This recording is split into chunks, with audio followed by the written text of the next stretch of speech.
Assalamualaikum warahmatullahi wabarakatuh. Bagaimana kabarnya untuk hari ini? Semoga semuanya dalam keadaan sehat, gitu ya, tetap semangat. Meskipun untuk perkuliahan semester ini kita belum bisa bertatap muka secara langsung, gitu ya, tetapi harapannya nanti semua yang disampaikan dapat diterima dengan baik, dapat dipahami dengan baik, sehingga nantinya ilmunya akan bermanfaat. Ya, sebelumnya perkenalkan dulu gitu ya, nama saya Mariska Sri Harlianti. Untuk home base-nya saya di lab lantai 1 gitu ya, ruang kerjanya. Kemudian untuk semester ini saya mengampu mata kuliah farmakoekonomi, kemudian manajemen dasar dan KWU. Mungkin yang sudah mengambil mandas, sudah mengambil KWU gitu ya, sudah pernah bertemu dengan saya baik secara langsung maupun tidak langsung. Nah, untuk farmakoekonomi sendiri, ya mungkin ada yang sudah pernah mendengar istilah ini gitu ya, atau apa ya, ya di beberapa penelitian begitu ya, ini juga sudah banyak yang diteliti terkait dengan kajian aspek farmakoekonomi. Ya, seperti pada umumnya gitu ya, untuk awal perkuliahan, maka nanti akan saya sampaikan dulu terkait dengan capaian pembelajarannya seperti apa, kemudian bentuk atau kegiatan pembelajarannya bagaimana, penilaiannya, kemudian referensi yang digunakan, dan sedikit overview gitu ya untuk pendahuluan mengenai farmakoekonomi. Kebetulan untuk mata kuliah farmakoekonomi ini saya berpartner gitu ya nanti dengan Pak Suharsono. Beliau praktisi gitu ya, pernah bekerja di RSDM, RSUD Dr. Muardi, Surakarta. Kemudian beliau juga mengelola apotek gitu ya, yang sudah sangat berpengalaman tentu saja secara praktis begitu. Nah, jadi nanti bisa kita combine gitu ya, bagaimana aspek teoritisnya, kemudian aspek praktisnya seperti apa. Ya, untuk yang pertama saya sampaikan dulu terkait dengan capaian pembelajaran mata kuliah ya. Capaian pembelajaran mata kuliah. Jadi harapannya gitu ya, CPMK ini harapan yang kami rumuskan begitu ketika nanti mahasiswa menyelesaikan mata kuliah ini. Jadi selesai menempuh mata kuliah farmakoekonomi, harapannya mahasiswa mampu menjelaskan mengenai aplikasi dari konsep teoritis untuk farmakoekonomi. Dimulai dari definisi dan ruang lingkup farmakoekonomi, kemudian bagaimana outcome itu nanti diukur, dan jenis atau kategori dari analisis biaya.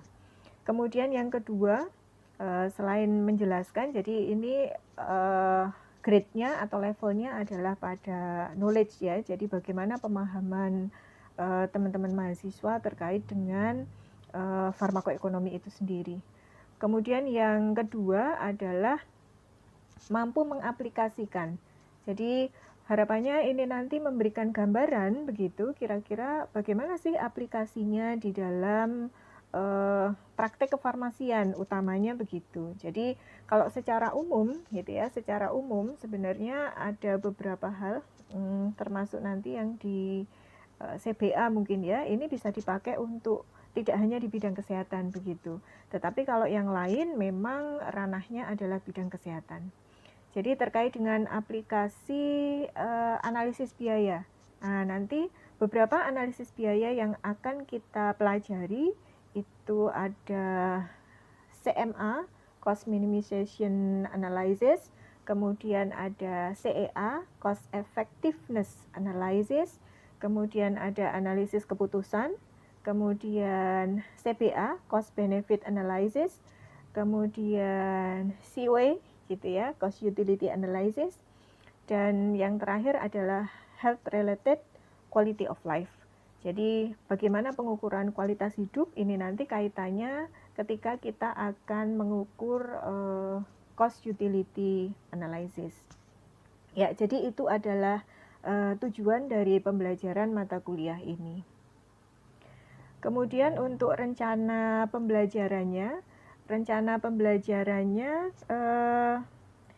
kita nanti ada rencananya ya, ada 14 kali pertemuan begitu. 14 kali pertemuan itu dengan 8 pokok bahasan. Jadi ada pokok bahasan nanti terutama untuk yang analisis biaya, ini satu pokok bahasan nanti kita lakukan untuk 2 kali pertemuan gitu. Jadi nanti akan dimulai dengan definisi dan ruang lingkup farmakoekonomi. Sedikit ini nanti yang saya sampaikan. Kemudian untuk macam-macam outcome, ada clinical outcome, economic outcome, dan humanistic outcome. Nanti akan disampaikan oleh Pak Suharsono. Kemudian cost minimization analysis, cost effectiveness analysis, dan analisis keputusan. Ini juga nanti akan disampaikan oleh Pak Suharsono. Kemudian cost benefit analysis, cost utility analysis, dan health related quality of life. Ini nanti yang akan saya sampaikan. Ya, jadi tidak ada hubungannya begitu, sehingga meskipun urutannya demikian, kebetulan nanti saya duluan gitu ya yang mulai, jadi kita balik saja tidak masalah karena tidak saling berhubungan untuk analisis biaya tersebut. Jadi nanti saya mulai dulu dengan pendahuluan untuk definisi dan ruang lingkup farmakoekonomi. Kemudian pertemuan berikutnya kita masuk ke cost benefit analysis gitu ya. 2 kali pertemuan, cost utility analysis juga 2 kali pertemuan, health related quality of life juga 2 kali pertemuan. Jadi ada 7 kali pertemuan. Nah, untuk kegiatan belajar mengajarnya, jadi nanti metode pembelajarannya kita combine gitu ya, ada diskusi kelompok, ada simulasi, ada studi kasus gitu. Kemudian untuk teknik pembelajarannya ada daring. Daring ini nanti kita lakukan synchronize dan asynchronous. Jadi kalau platform yang kita gunakan sementara ini kita masih pakai Schoology ya. Jadi sebelum pindah ke open learning system, kita masih pakai Schoology. Nanti sedikit demi sedikit kita coba mutasi begitu dari Schoology ke open learning system. Untuk semester ini kita full daring, jadi memang belum ada pembahasan untuk menyelenggarakan perkuliahan luring, artinya kita ketemu gitu ya secara offline. Nah, daring ini bisa synchronize dan asynchronous. Yang dimaksud dengan asynchronous ya kita seperti pertemuan yang pertama ini gitu ya, kita ketemu hanya di Schoology saja. Jadi Anda mendengarkan materi gitu ya, kemudian membaca mungkin nanti beberapa pustaka ya, kemudian coba mengerjakan untuk mengetahui seberapa jauh gitu ya pemahamannya setelah mendapatkan materi gitu ya. Dan kita sampaikan kuis gitu misalnya, itu termasuk dalam asynchronous. Kemudian untuk yang synchronize itu di dalam daring nanti ya mungkin 2 atau 3 kali pertemuan nanti kita ketemu lewat platform yang lain, jadi lewat media yang lain, misalnya kita bisa pakai Zoom atau Google Meet. Itu interaktif gitu ya secara langsung. Nah, itu yang dimaksud dengan synchronize. Kemudian untuk pertemuan pertama ini memang kita asynchronous dulu gitu karena menurut saya gitu ya belum jadi ini memberikan gambaran lebih dulu gitu ya. Nanti kalau kita butuh pendalaman terkait dengan materi gitu ya, misalnya ada kasus, kemudian kita diskusikan, ada klarifikasi, nah itu nanti kita pakai media daring yang lain secara synchronize. Jadi kita ketemu gitu, meskipun lewat dunia maya gitu ya. Oke. Kemudian untuk media pembelajarannya secara umum nanti ada file PPT dalam bentuk bisa narasi ya atau video seperti yang saya sampaikan ini, kemudian modul sebagai bahan bacaan, kemudian ada guided discussion forum. Jadi ketika nanti akan ada sesi diskusi, maka diskusinya adalah diskusi terguided. Jadi diskusinya diskusi terguided itu terarah, terpola begitu. Artinya ada role-nya gitu ya. Kemudian ada rule itu aturan main, kemudian ada rubrik untuk penilaiannya seperti apa begitu, sehingga penilaiannya juga bisa objektif gitu ya.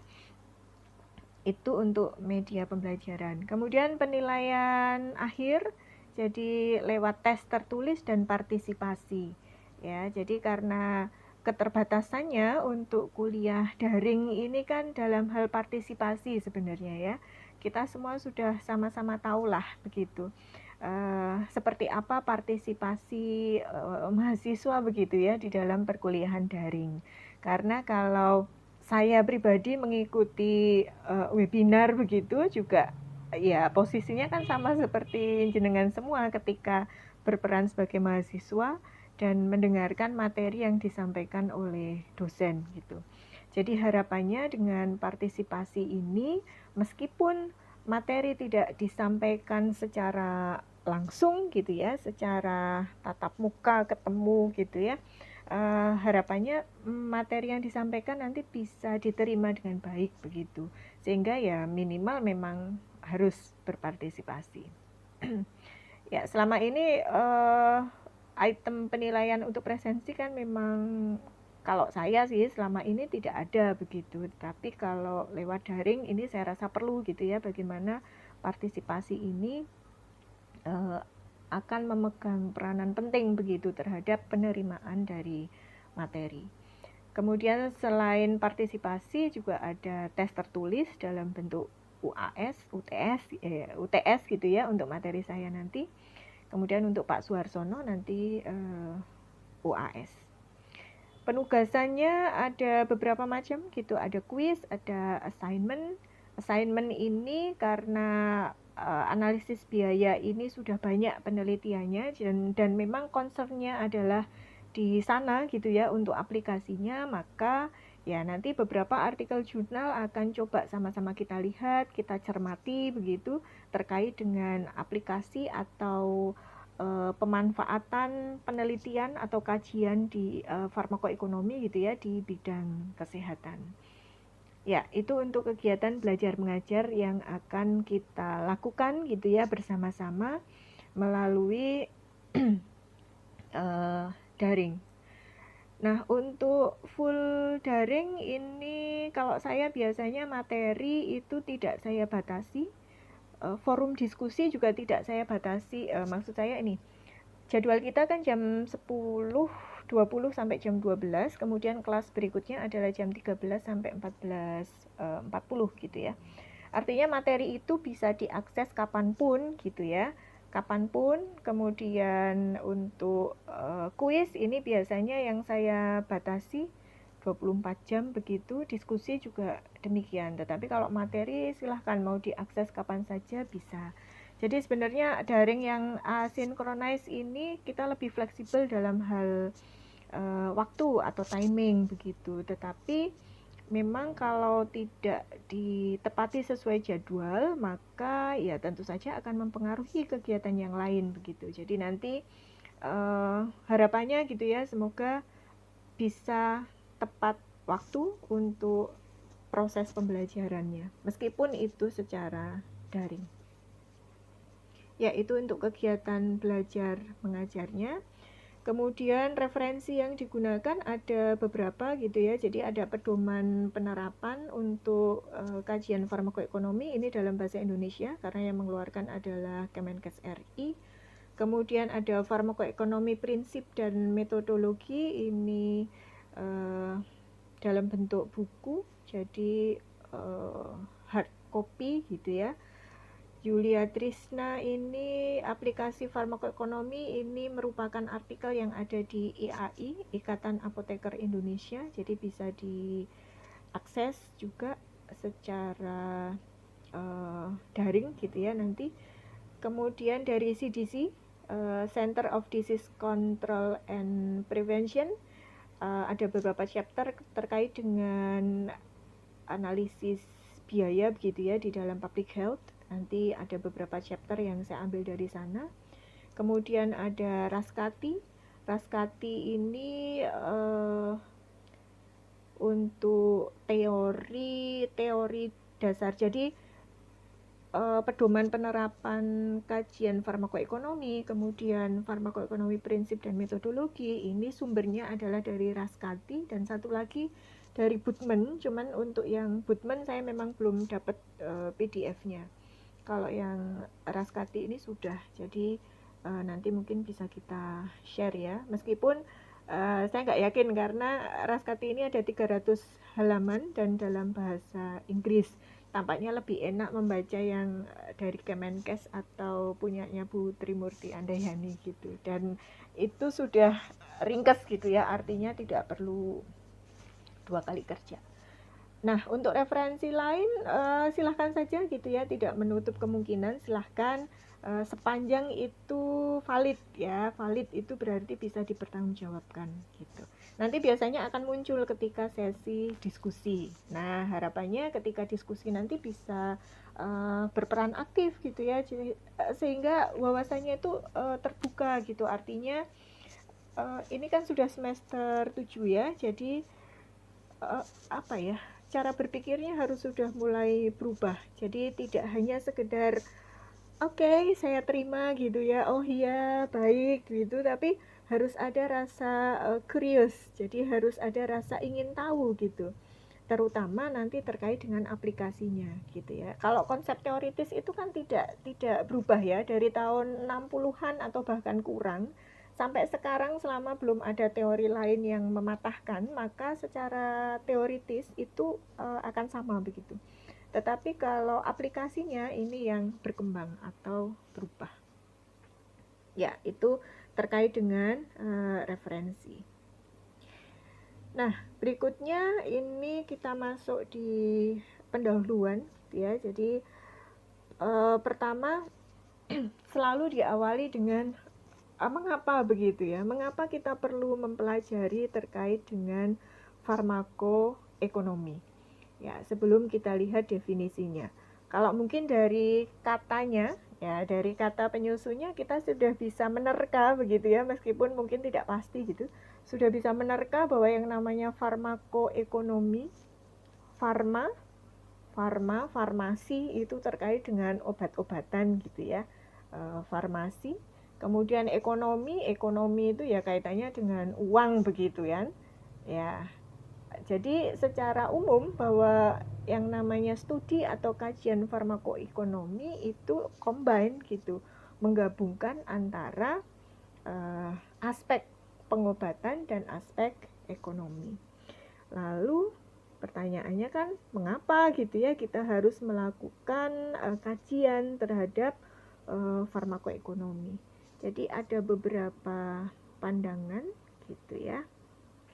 Yang pertama adalah kenapa sih kita perlu mengkaji farmakoekonomi. Jadi selama ini kajian farmakoepidemiologi, bagaimana kejadian atau istilahnya apa ya, prevalensi dari suatu penyakit gitu ya, kemudian treatment apa yang tepat gitu diberikan kepada pasien, selama ini mungkin hanya berdasarkan pada aspek obatnya saja.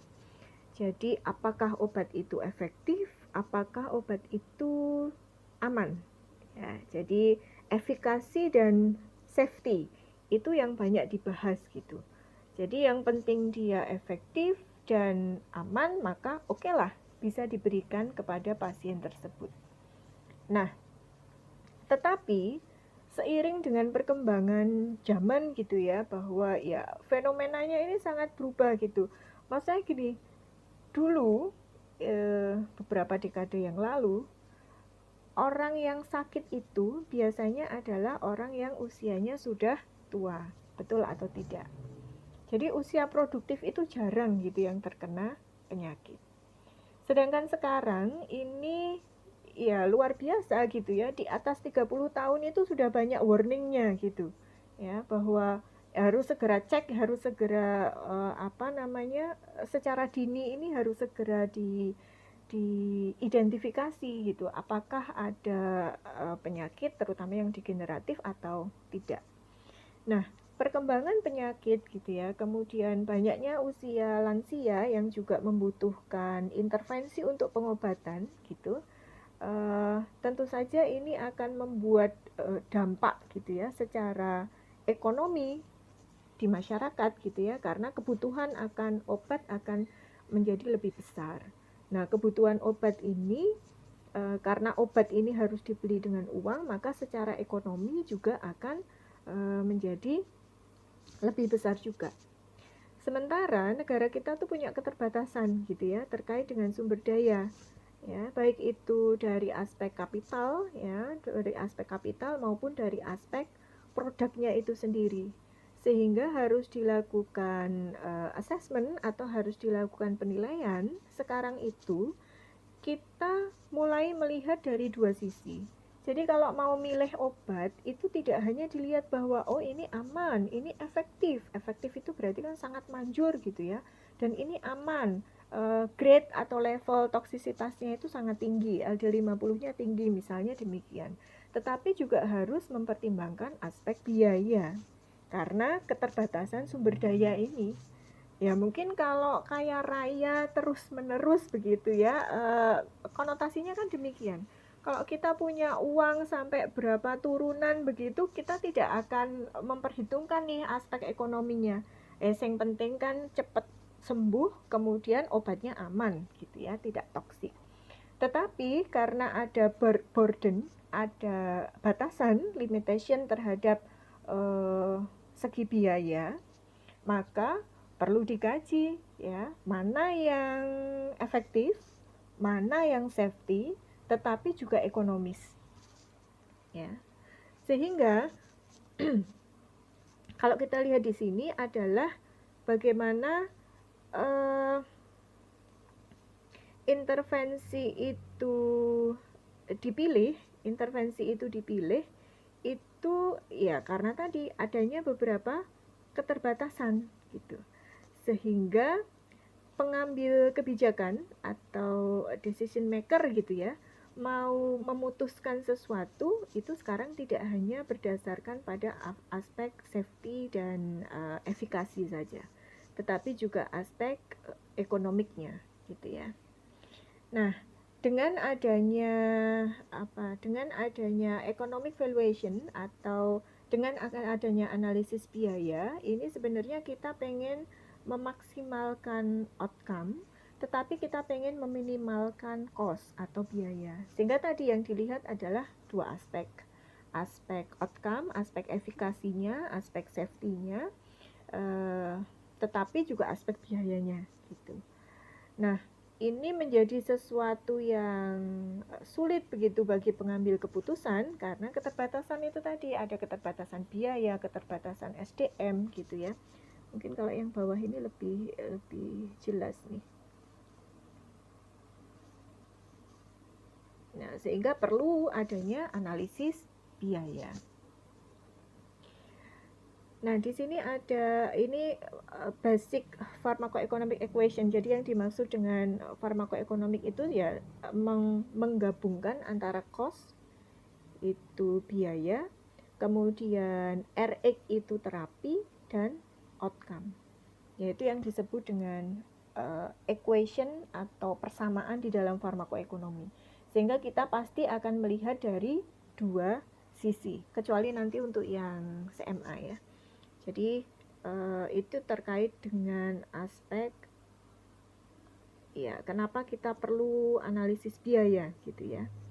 Kemudian untuk ya ini gambarannya tadi dalam memilih intervensi untuk public health gitu ya, kesehatan di masyarakat. Ini intervensinya kan bisa kita pilih dari beberapa sumber gitu ya, mulai dari SDM-nya, labor-nya, kemudian pelayanannya, obatnya itu sendiri, intervensinya berupa apa, program, harapannya outcome-nya nanti ini yang bisa kita tingkatkan ya, bagaimana perubahan terhadap kesehatan, kemudian bagaimana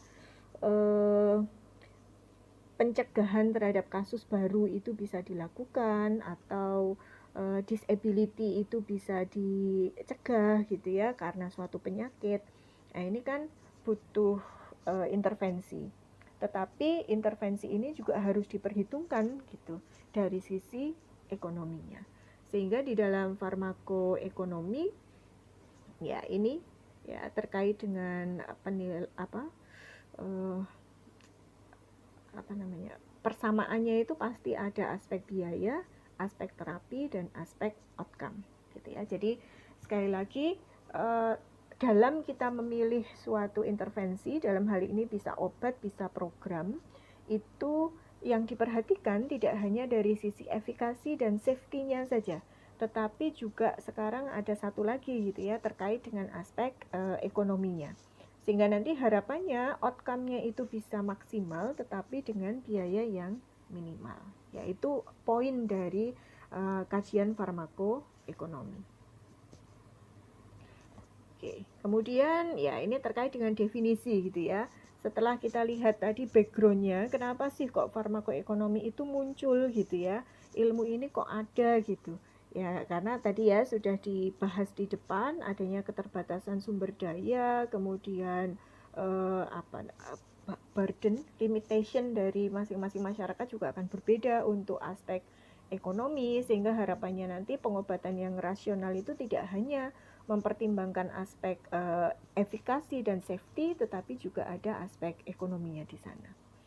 Sehingga farmakoekonomi di sini dimunculkan sebagai studi yang mengukur dan membandingkan antara biaya dan hasil atau konsekuensi dari suatu pengobatan. Jadi ada dua aspek, biaya atau cost dan hasil atau konsekuensi outcome gitu ya dari suatu pengobatan terapi. Tujuan farmakoekonomi sendiri memberikan informasi yang membantu dari pembuat kebijakan untuk menentukan pilihan atas alternatif pengobatan yang tersedia agar pelayanan kesehatan ini lebih efisien dan ekonomis. Ya, yang disebut dengan efisien itu adalah kita itu punya input sekecil-kecilnya tetapi bisa menghasilkan output sebesar-besarnya. Sehingga tadi di depan adalah how gitu ya, kita bisa maximize the outcome but minimize the cost. Nah, itu tujuan dari farmakoekonomi atau kajian farmakoekonomi.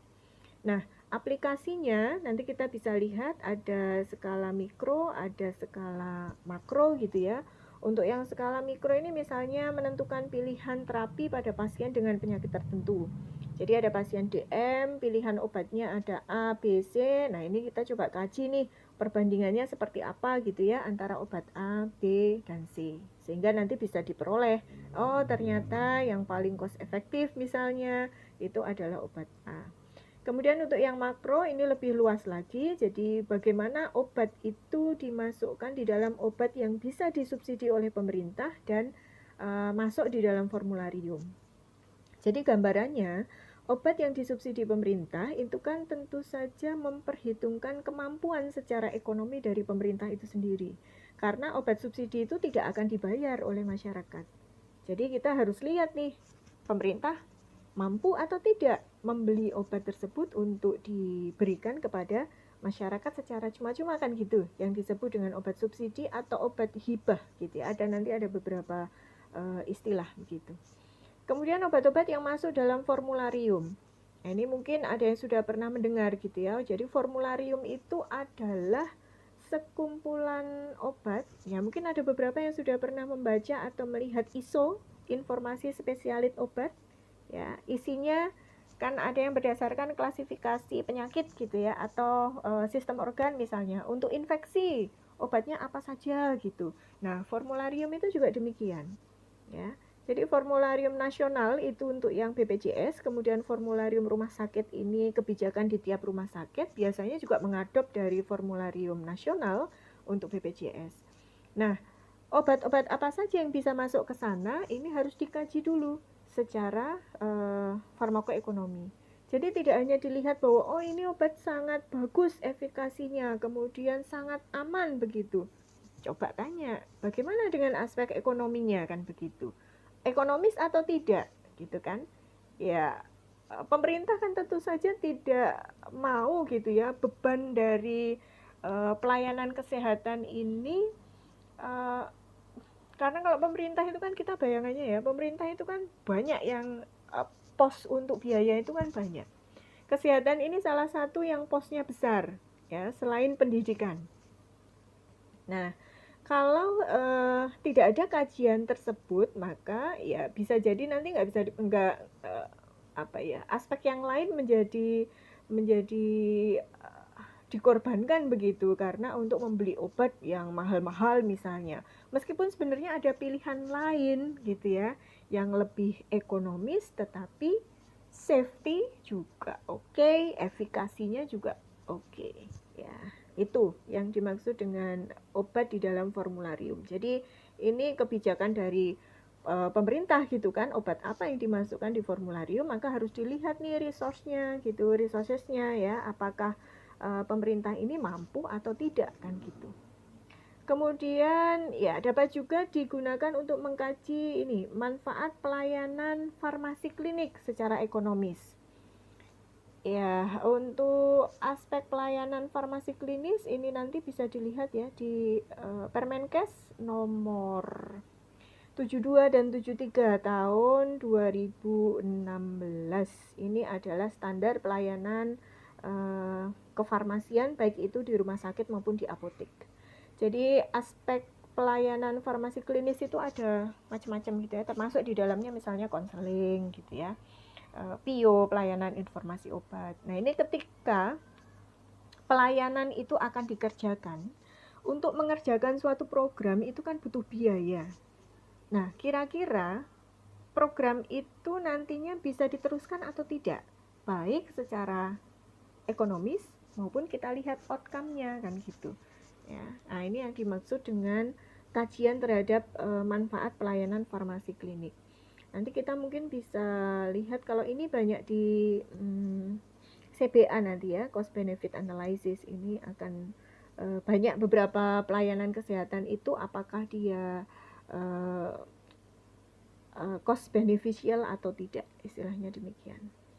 Sedangkan bagi industri farmasi, hasil studi farmakoekonomi dapat digunakan untuk penelitian dan pengembangan obat, penetapan harga, promosi, dan strategi pemasaran.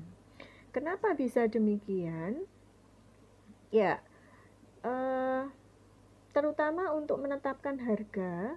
Untuk menetapkan harga itu kan, jadi satu obat itu kan prosesnya lama ya, mulai dari research and development, kemudian proses produksi, marketing gitu ya, iklan dan sebagainya, jadilah harga dari suatu obat. Ketika kita bisa memanfaatkan kajian farmakoekonomi yang sudah dilakukan, maka produsen itu juga punya ancang-ancang gitu.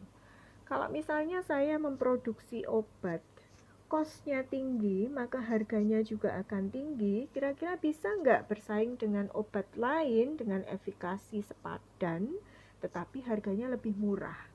Sehingga setelah tahu kajian farmakoekonominya, maka industri bisa merancang begitu. Apa yang harus saya lakukan supaya cost-nya itu turun, harganya bisa bersaing. Dan nanti obat itu bisa dipilih begitu, karena menjadi salah satu obat yang safety iya, efikasinya bagus, tetapi juga ekonomis gitu ya. Karena prinsipnya kan di sana. Jadi kalau ada dua obat dengan dengan efikasi yang ekivalen, artinya setara, safety yang setara, tetapi harganya itu yang satu mahal, yang satu lebih murah, maka tentu saja nanti yang dipilih kan yang lebih murah karena efikasinya sama. Nanti akan beda lagi kalau efikasinya yang mahal ini lebih besar, maka harus dihitung rasionya. Bisa jadi nanti pilihannya tetap pada efikasi yang lebih murah, tapi efikasi lebih rendah, tapi harganya lebih murah karena rasionya lebih kecil. Kalau rasionya lebih kecil yang alternatif kedua, maka dia bisa masuk gitu. Karena pertimbangannya itu ada dua aspek. Jadi aspek efikasi dan safety serta ekonomi.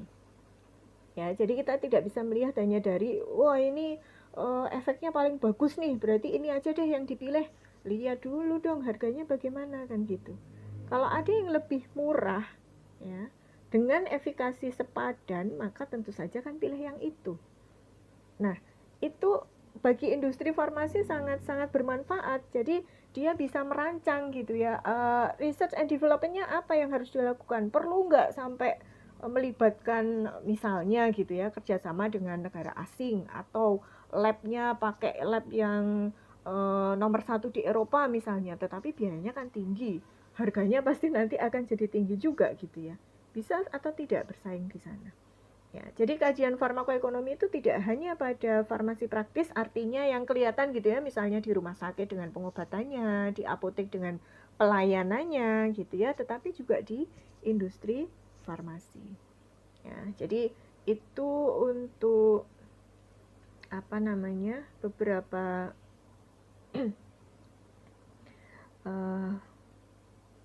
manfaat gitu ya, atau kita sebut di sini sebagai ruang lingkup dari farmakoekonomi. Oke. Kita lanjutkan untuk perspektif penilaian dalam kajian farmakoekonomi. Jadi ketika kita melakukan kajian farmakoekonomi, maka harus ditentukan dulu kita mau bicara dari perspektifnya siapa. Kita itu mau menganalisis, mau mengkaji dari kacamatanya siapa. Apakah dari kacamatanya masyarakat, atau kacamata dari institusional atau pihak ketiga, rumah sakit, pemberi pelayanan kesehatan, pemerintah, atau dari perspektif individual. Kenapa perspektif ini harus ditentukan? Karena nanti akan menentukan jenis biaya yang akan kita ukur di dalam kajian farmakoekonomi. Nah, ini adalah beberapa komponen biaya gitu ya, contoh komponen biaya dalam kajian farmakoekonomi.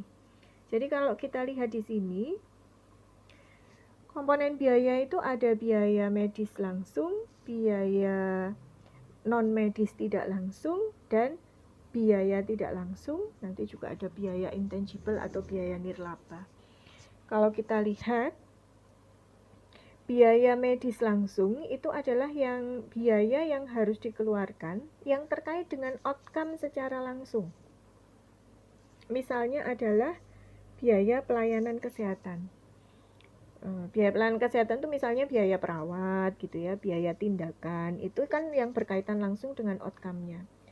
Kemudian biaya obat gitu ya, atau biaya cost sharing antar pasien. Jadi ada pasien yang lebih, kalau di rumah sakit itu ada istilahnya subsidi gitulah, subsidi silang gitu. Nah, masing-masing perspektif ini beda komponen biaya yang harus diukur. Misalnya, kalau kita mau bicara dari perspektif masyarakat umum atau societal gitu ya, maka cost sharing antar pasien ini kita tidak perlu hitung. Ya. Tetapi kalau kita bicara individual antar pasien, maka cost sharingnya ini perlu kita hitung. Kemudian kalau dari penyedia pelayanan kesehatan, dari rumah sakitnya, maka komponen biayanya kan kita tidak perlu melihat biaya pelayanan kesehatan lain yang diterima oleh masyarakat, tetapi terkait dengan biaya yang perlu dikeluarkan oleh penyedia layanan kesehatan saja gitu ya. Misalnya nih, untuk biaya transportasi, kalau kita mau melihat dari kacamata rumah sakit misalnya mengadakan kajian terhadap satu pelayanan gitu ya, komponen biayanya apa yang harus dihitung, maka biaya transportasi yang dikeluarkan oleh pasien tidak akan dihitung karena dia melihatnya dari perspektif rumah sakit. Tetapi lain kalau melihatnya dari perspektif pasiennya. Berapa sih biaya yang dibebankan oleh yang menjadi beban dari pasien itu untuk mendapatkan satu outcome terapi misalnya. Maka biaya transportasi ke rumah sakitnya, biaya makan siangnya misalnya, atau kalau perlu nginep maka biaya penginapan itu kan menjadi beban ekonomi dari pasien gitu ya. Kalau kita mau menghitung total biayanya maka itu masuk.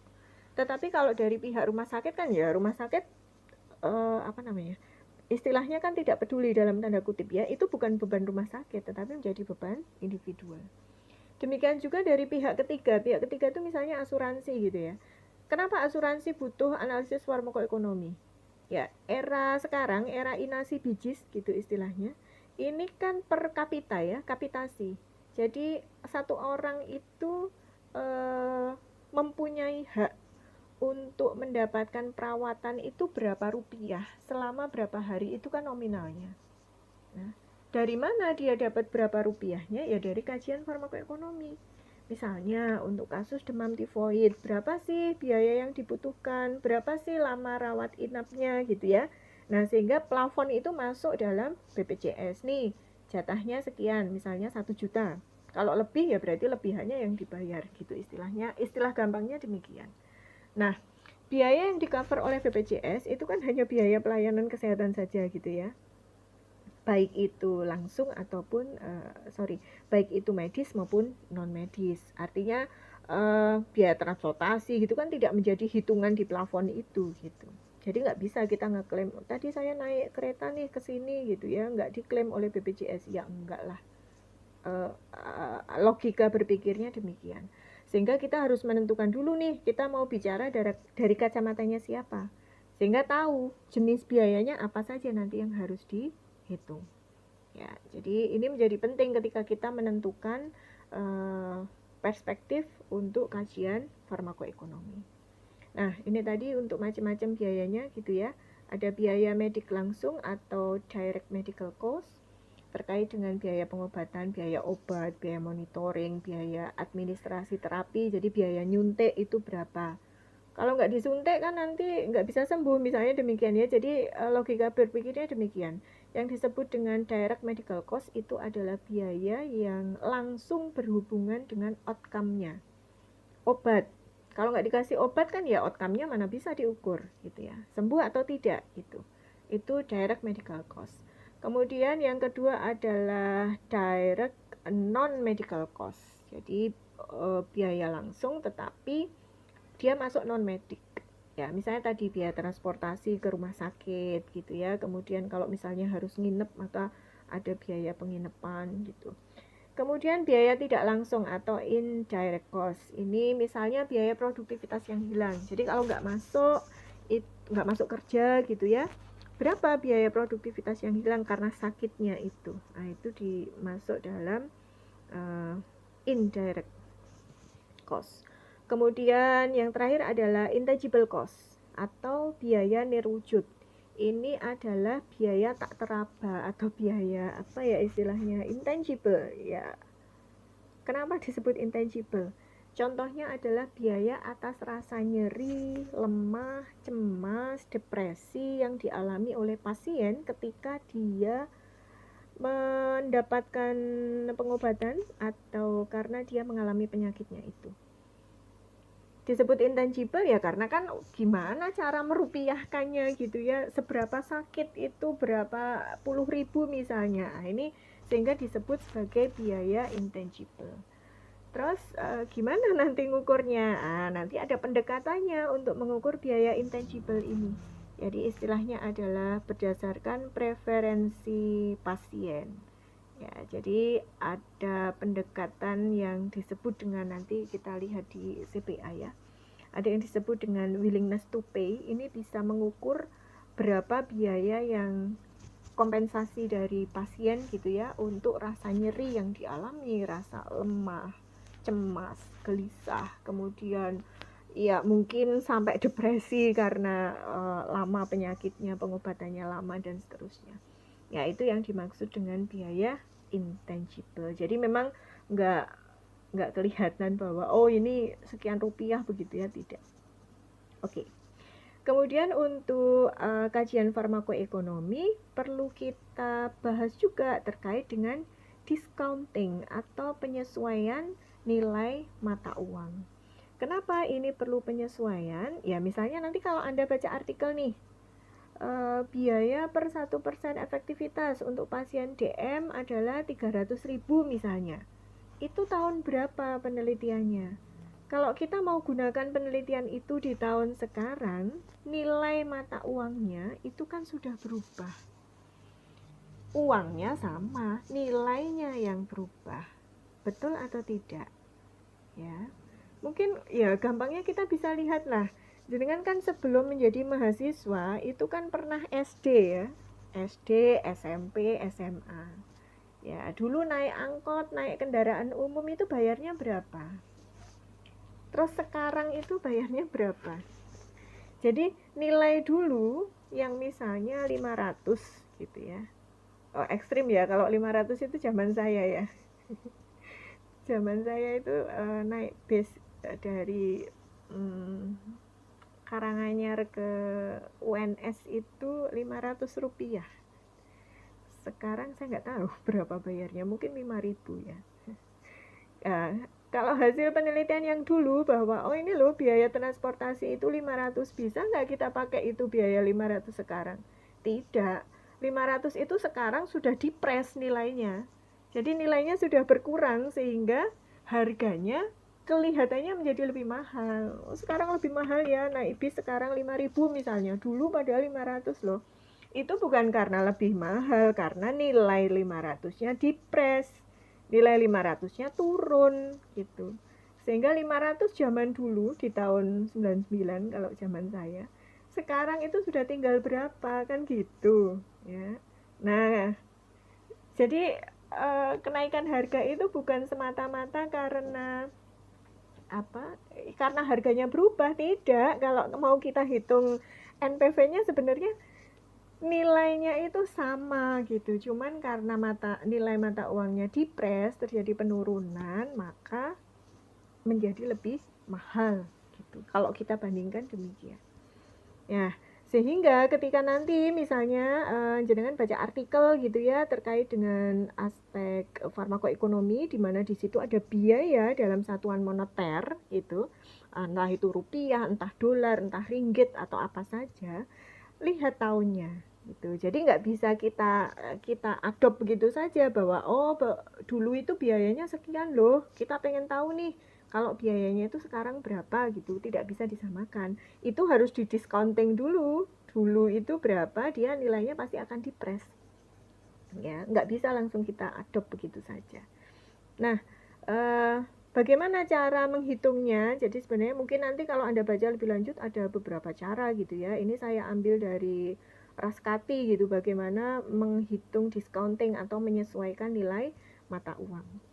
Ya, jadi kaitannya dengan tadi hasil penelitiannya itu di masa lampau mau kita pakai di masa sekarang. Ya, sehingga biaya aspek moneter yang ada di sana bisa kita diskon dulu, kita hitung dulu di presnya berapa sehingga bisa disesuaikan nanti mata apa nilai atau biayanya. Ya, kalau kita lihat dari rumusnya itu present value itu sama dengan future cost dikalikan discount factor. Yang mau kita hitung adalah future cost-nya. Jadi future cost itu sama dengan present value dibagi discount factor. Discount factor itu nilainya bisa 1 kalau itu di tahun sekarang, tahunnya sama, jadi sama-sama 2020 itu discount factornya 1. Artinya future cost sama dengan present value gitu. Tetapi kalau itu sudah kita mau pakai untuk beberapa tahun yang akan datang, maka discount factornya adalah 1 tambah R pangkat N. R itu adalah discount rate. Discount rate ini berkisar 3 sampai 6%. Ini tidak ada apa ya? Tidak ada nilai absolutnya gitu ya. Discount rate harus sekian persen tidak. Tapi biasanya berdasarkan dengan pertumbuhan perekonomian. Jadi ya secara umum itu berkisar 3 sampai 6%. Ya. Nah, N itu adalah tahunnya. Berapa tahun dia akan disesuaikan. Misalnya sekarang kita punya uang nih 10.000 gitu ya. 10.000 bisa beli apa ya? Bisa beli apa ya? Uh, Roti O aja sekarang nilainya sudah lebih dari 10.000 ya. Nah, nilai 10.000 itu ketika ini kan tahun 2020. 2021 nilainya tinggal sekian. 9.708. Uangnya sama 10.000 cuman nilainya 9.708. Artinya kalau kita mau beli yang harganya 10.000, uangnya pasti lebih dari 10.000 gitu loh. Paham nggak maksudnya? Harapannya paham gitu ya. Nanti mungkin bisa sambil jalan lah coba-coba di ini di discounting dari misalnya dulu jajan berapa gitu ya, sekarang sangunya kan mundak no. Kenapa kok sangunya bisa mundak? Karena nilai yang dulu turun gitu loh. Betul nggak? Atau ada yang sangunya, uang sakunya itu sama terus gitu ya? Tidaklah, pasti akan berbeda. Kos-kosan aja harganya juga beda gitu ya. Kenapa bisa beda? Ya karena nilainya turun gitu loh maksudnya. Ya. Oke. Ini kalau R-nya 3%. Jadi R itu 3, 4, 5, 6% boleh bebas. Taunya dari mana? Ya biasanya kalau ada soal terkait ini nanti kita sampaikan begitu R-nya berapa gitu. Oke, kemudian untuk 2 tahun ke depan berarti 2022 nilainya turun lagi, tadinya 9.700 sekian menjadi 9.400 sekian. 5 tahun berikutnya akan turun lagi nilainya. Ya, sekali lagi nilainya. Uangnya masih sama 10.000 tapi nilainya berbeda. Artinya kalau kita mau beli dengan harga 10.000, uangnya harus lebih dari 10.000. Itu yang dimaksud dengan discounting atau penyesuaian nilai mata uang. Nah, sekarang kita lihat bagaimana outcome atau hasil pengobatan. Jadi outcome atau hasil pengobatan itu bisa berupa efektivitas, bisa berupa utilitas, bisa berupa manfaat. Kalau efektivitas ini pasti semuanya sudah sangat familiar gitu ya. Bagaimana obat itu efikasinya, efektif atau tidak. Taunya efektif itu bagaimana? Obat anti hipertensi kalau diminum tekanan darahnya turun. Nah, itu berarti efektif kan gitu toh? Sampai dalam batas normal tentu saja. Kemudian obat anti diabetikum kalau diminum kadar gula darahnya turun. Nah, itu berarti efektif. Jadi ada nilai alami, satuan alami dari masing-masing pengobatan itu. Ya, kan sendiri-sendiri parameternya.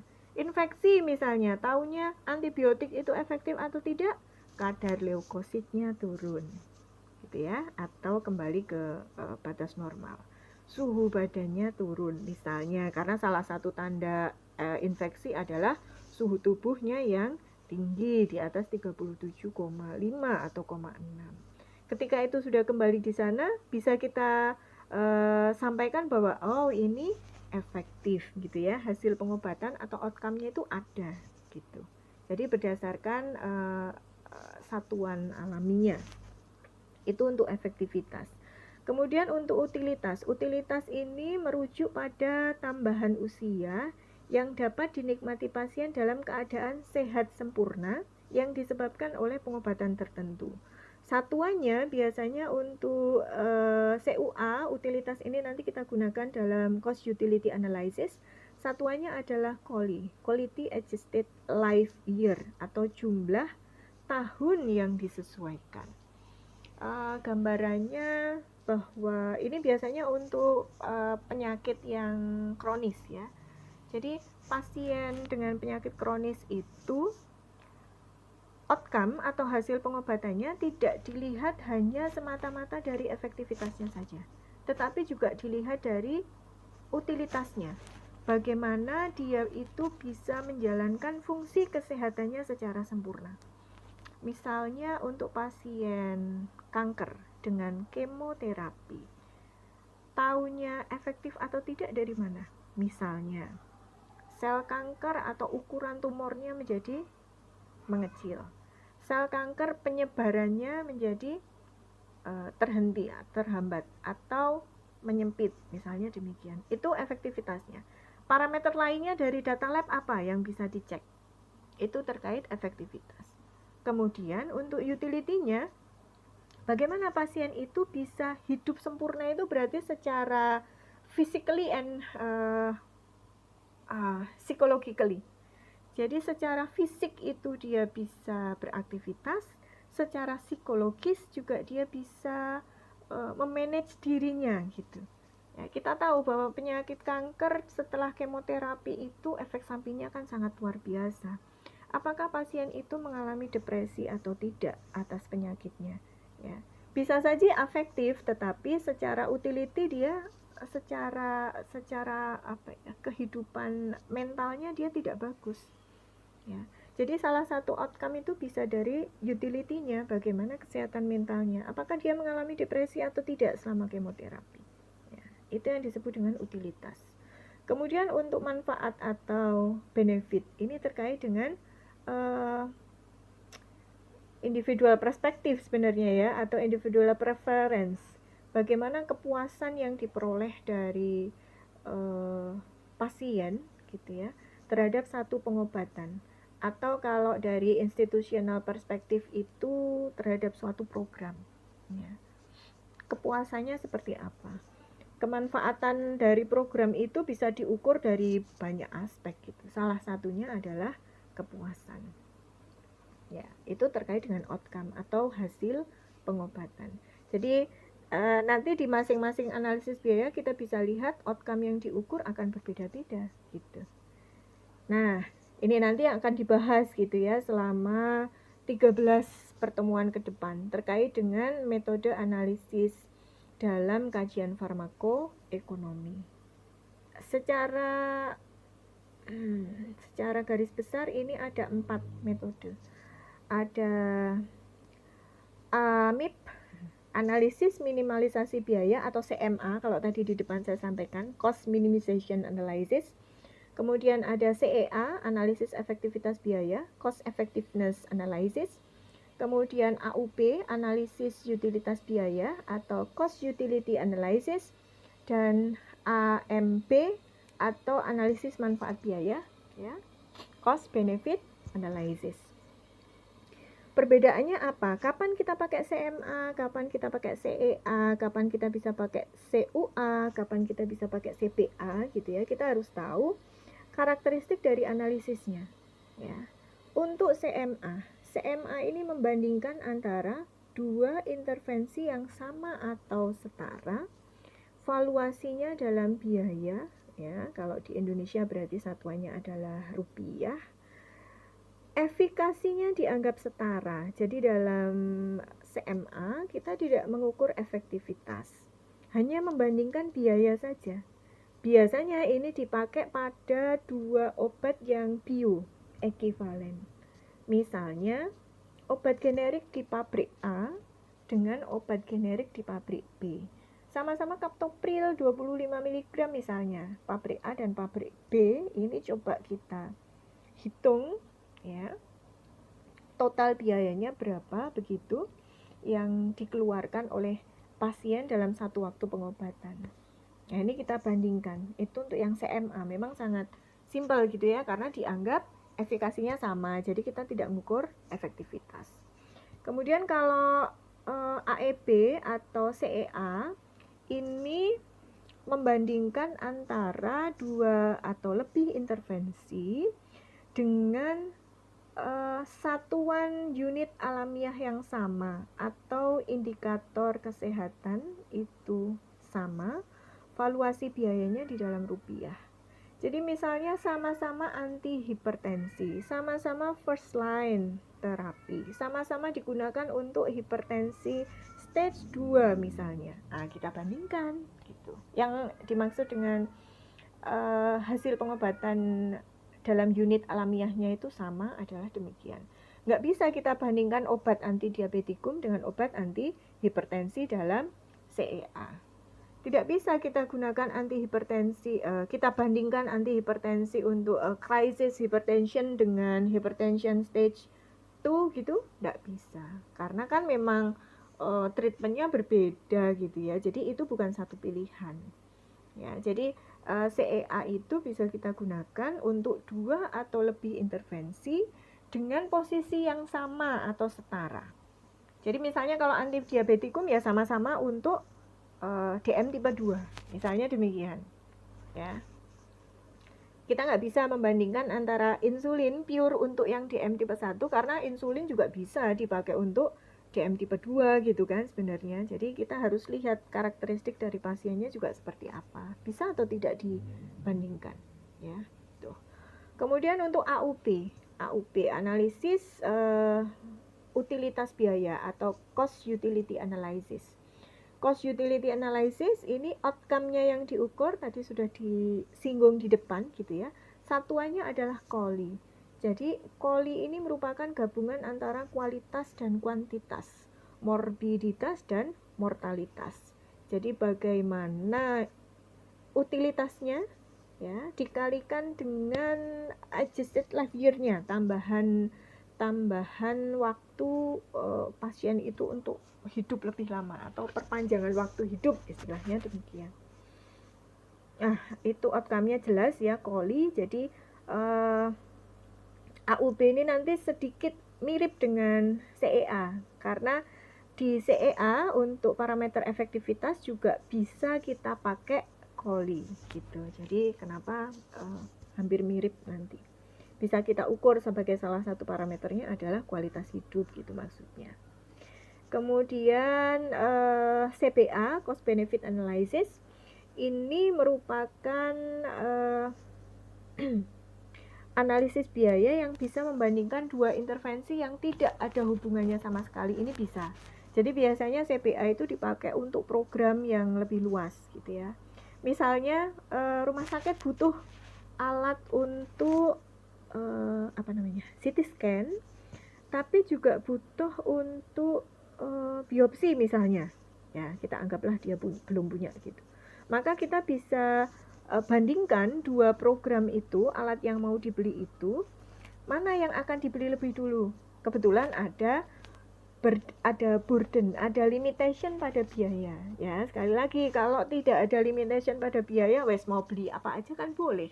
Ya, dua-duanya aja dibeli, nggak usah susah-susah bikin kajian farmakoekonomi gitu. Pertanyaannya uangnya ada atau tidak? Kalau uangnya terbatas, harus milih salah satu, maka harus dilakukan kajian farmakoekonomi. Mana alat yang lebih cost beneficial? Ya, jadi untuk CBA ini lebih luas, artinya kita bisa membandingkan dua intervensi yang tidak ada hubungannya. Kalau di CEA itu harus sama, CUA juga demikian, ya harus sama gitu, ya yang dibandingkan. Kalau di CBA tidak. Ya ini beberapa kajian atau analisis ya, analisis biaya yang bisa dilakukan di dalam kajian farmakoekonomi. Nah, sampai di sini apakah sudah bisa diterima begitu penjelasannya? Ya, ini sedikit overview, sedikit gambaran terkait dengan farmakoekonomi dan kira-kira apa gitu ya yang akan kita bahas nanti ke depannya. Demikian yang bisa saya sampaikan ya.